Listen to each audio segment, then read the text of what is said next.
महिलाओं को प्रथम स्थान देने की तैयारी चल रही है। जैसा कि दशक भर अगर आपने देखा होगा कि भारतीय राजनीति में दोबारा से इस चरण में भारतीय जनता पार्टी को हो गया है, तो इस आधार पे जो बदलाव की स्थिति है वो जोरों से पकड़ चुकी है। और जिस तरीके के आदेश है, नितिन नवीन को जिस तरीके से छूट मिली हुई है काम करने के लिए कि आप अपने स्वतंत्र तरीके से बिना किसी राज्य मंत्री, बिना किसी मुख्यमंत्री के आप प्रेशर के बिना आप अपनी टीम को चुन सकते हैं। जिस तरीके से उनसे हमारी निजी तौर पे बात हुई और वो ये कहते हैं कि अब मुझे जो स्वतंत्र जो जिम्मेदारी मिली है, इसके आधार पे मैं युवाओं को और महिलाओं को दूंगा। इसके अलावा जो बाकी कुछ राज्य मंत्रियों के अलावा ऐसे बड़े बदलाव होंगे जिनमें युवाओं और महिलाओं को अच्छा स्थान देने के अच्छे संकेत और बड़े संकेत मिल रहे हैं।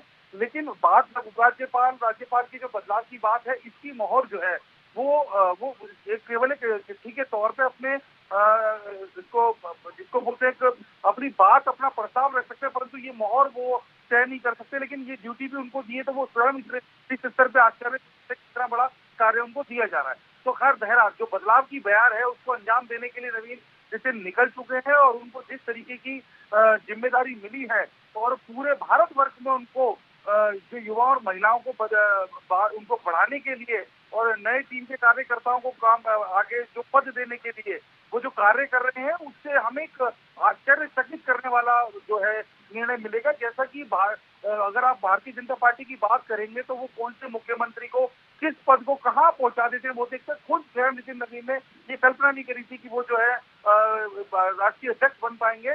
लेकिन जैसा कि वो स्वयं आश्चर्य, उसके आधार पे वो चौंकाने वाले निर्णय और वो चौंकाने वाले पद भी दे सकते हैं। लेकिन ये जो देरी हुई है, ये क्यों हुई है आपके नजरिए में? ये जो देरी हुई है इस अनाउंसमेंट से पहले, और क्या आपको लगता है अब योगेश सोनी कि कैबिनेट फेरबदल और बाकी नियुक्तियां भी हो सकती हैं बहुत जल्द इसके ऐलान के बाद?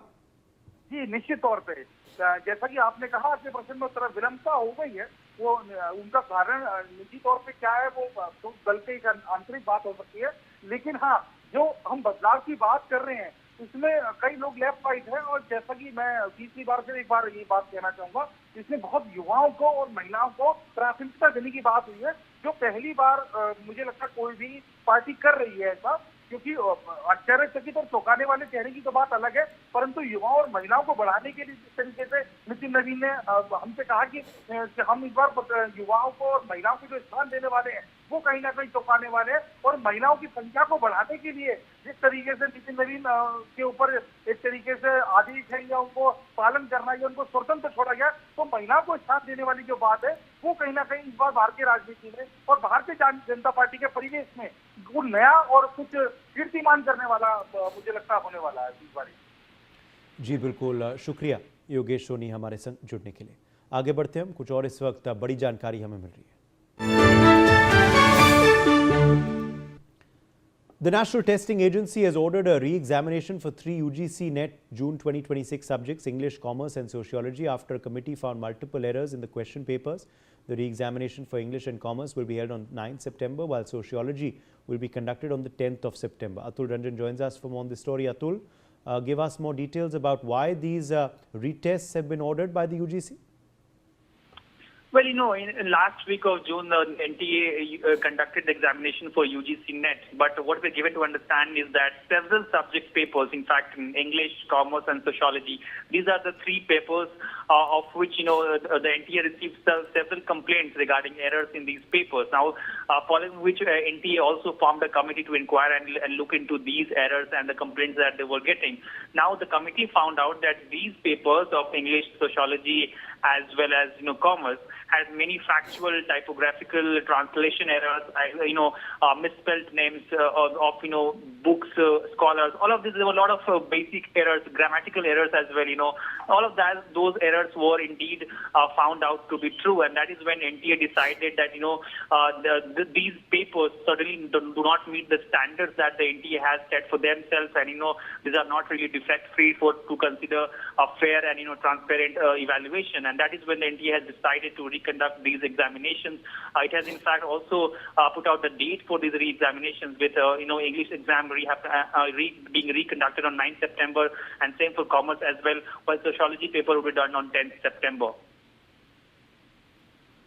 All right, let me in fact quickly address some more news as well now coming in. In Ranchi, the government has invited protesting JPSC, JSSC aspirants for talks tomorrow at 2 p.m. ADM Law and Order Dhananjay Kumar has said a delegation of students accompanied by their legal advisor will be meeting the same group of ministers at the state guest house. The invitation comes amidst protest over alleged irregularities in Jharkhand's recruitment examinations. कल जो है छात्रों के प्रतिनिधि मंडल को अपने विधिक सलाहकार के साथ बुलाया गया है 2 बजे वार्ता के लिए। हम छात्रों से अनुरोध करने आए हैं कि उस वार्ता में छात्र अपने और अपने विधिक सलाहकार के साथ पहुंचे 2 बजे इसी स्टेट गेस्ट हाउस में वार्ता होगी।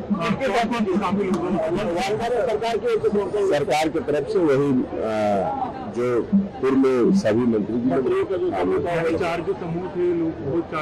मंत्री जी लोग रहेंगे और सीएम के क्योंकि लगातार छात्री अभी तो हम लोग होगा उसके बाद वहाँ पर ये लोग decision.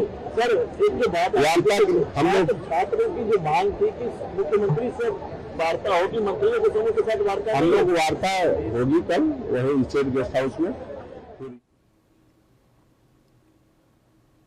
Manish Mehta joins us for more on this story. Manish, talks expected tomorrow between government and the student protesters?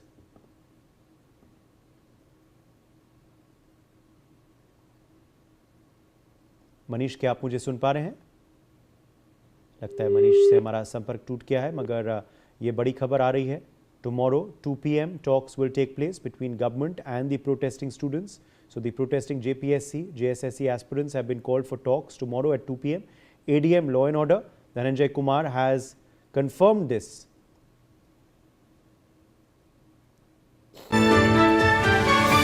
While further developments also that we're tracking, JPSC, JSSC aspirants have staged a protest